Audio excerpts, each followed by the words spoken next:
Hey, how you doing? My name is Dave. Welcome to my channel, Yard Sale. Today, I want to talk a little bit about the holidays and the feasts. I always enjoyed the holidays. I looked forward to going to somebody's house and eating a bunch of delicious food, hanging out, and having a good time.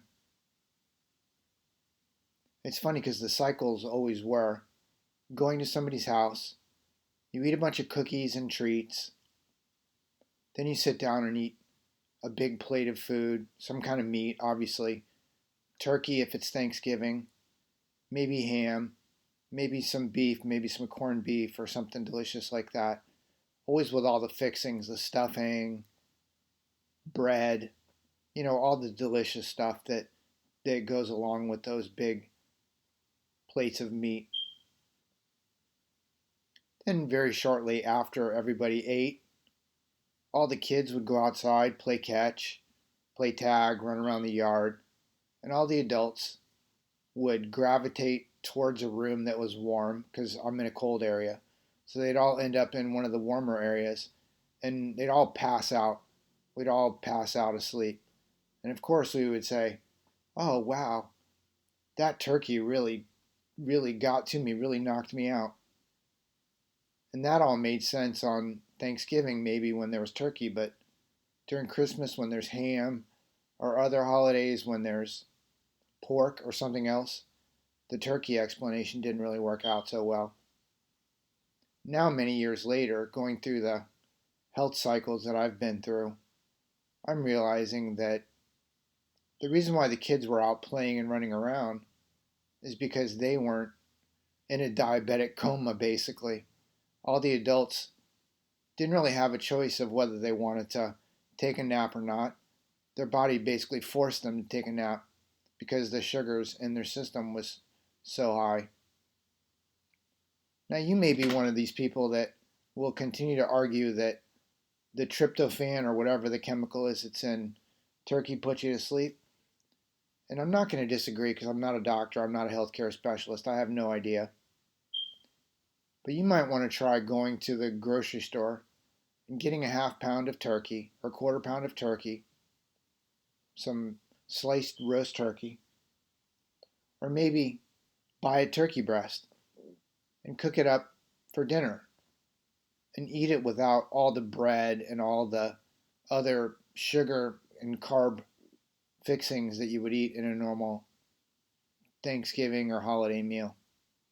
And see if that knocks you out like your big turkey dinner does. Now, I know that I was one of those people that ate the big meal, and of course, I would eat two slices of pie, I'd have ice cream, I ate all the sugared stuff with my dinner. I wasn't just eating meat, I was eating, again, the yams with or the sweet potatoes with the marshmallows on the top, all the sugar. Everything that I enjoyed and loved for those dinners was highly sugar infused. So now, after the fact, many years later, and going through what I'm going through with health, I'm realizing that even way back then, and this was 15, 20 years ago, I'm realizing that I was probably pre-diabetic or had definitely insulin resistance problems way back then. I'm positive of it now because it didn't matter whether we had turkey, ham, or roast beef. I was going to eat all the stuff that came with it, stuff myself, and then I would end up navigating away and passing out and taking a nap. And that's all in the same in the same in the same vein of just what happens when you're diabetic. I mean, if I eat a lot of carbs now, even if I have, regular meat, just plain meat with a lot of carbs, I eat a lot of fruit going into the meal and then I have carbs with the meal. I'm going to have to take a nap pretty soon after eating, regardless of where I am or what I'm doing. So I'm not suggesting you go to Subway and get a turkey sub with the big thick thing of bread and, you know, potato chips and all the other garbage. That's not going to help you prove what I'm saying. And I'm not trying to prove that you're diabetic or not diabetic. All I'm doing is trying to raise some awareness that those meals, if you eat just the meat, you're probably not going to be knocked out and asleep. You're going to be just as full and have a good time. But yeah, you're going to miss out on the candied yams and all the stuffing and all the cookies and all the other stuff. You're going to miss out on that. But you're not going to be in the other room, passed out in front of a fireplace, comatose from glycemic, you know, coma problems. And the weird part about it is when you get to a certain point with your system and the insulin resistance, the metabolic syndrome, when you eat all that food, you're not going to have a choice whether you're going to go someplace and get knocked out or not. You'll fall asleep right there at the table very shortly after you finish eating. I mean, I think there are some ways to maybe try to avoid that. You can try having some apple cider vinegar mixed with water prior to eating. You can eat your food in a process where you have, I think it's the fiber first, and then the protein, and then the carbs. I think it makes your system a little bit more easily digestible for that food without knocking you out in a diabetic comatose state. Maybe that all helps. I don't know. I don't really know how that works, but now I do know that if I would have just eaten the ham, because I did love the ham, if I would have just eaten the ham and stayed away from all the other garbage, even though a lot of people spend a lot of time making that other stuff, and it is delicious, but if I would have just stuck to the ham or the turkey or the beef, I'd have probably had more fun because I wouldn't have been looking for a place to nap out.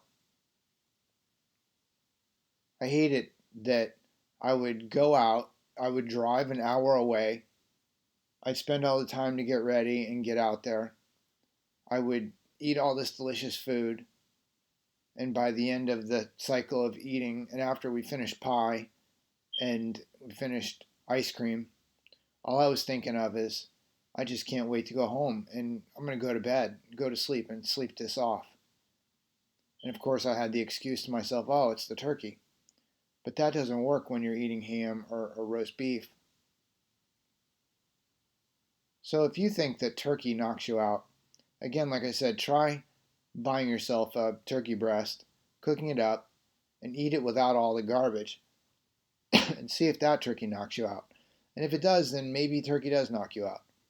But if it doesn't knock you out, then you know that it's all the other garbage, and you may be insulin resistant, you may have low insulin sensitivity, and you may either have prediabetes, diabetes, or you may be on track to becoming pre-diabetic. All completely reversible, and if you address it, you should be able to avoid any of the long-term metabolic problems that people that have metabolic syndrome have.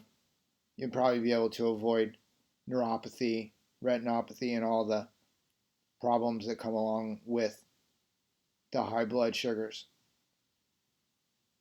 If you have any questions, do me a favor, leave them below.